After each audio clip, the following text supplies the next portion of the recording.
De contemplar los profundos dolores de Nuestra Señora la Virgen. Una vez sepultado su Hijo Jesucristo, los recuerdos de su dolorosa pasión se avivaban en aquel corazón. Hermanos, es el momento en el cual tenemos que llorar, tenemos que acompañar. Comencemos esta noche un renovado compromiso de devoción a Nuestra Señora.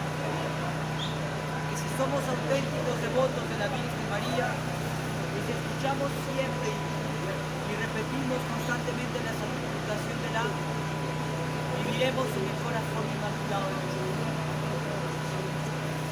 Y el que es devoto de la Virgen María, sin duda, alcanzará la eterna salvación. Seamos devotos. Dios te salve María, llena eres de gracia, el Señor es contigo, bendita eres entre todas las mujeres, y bendito es el fruto de tu vientre Jesús. Santa María, Madre de Dios, ruega por nosotros pecadores, ahora y en la hora de nuestra muerte. Amén. el Señor esté con ustedes. Con tu espíritu. La bendición de Dios Todopoderoso, Padre, Hijo y Espíritu Santo, descienda sobre ustedes.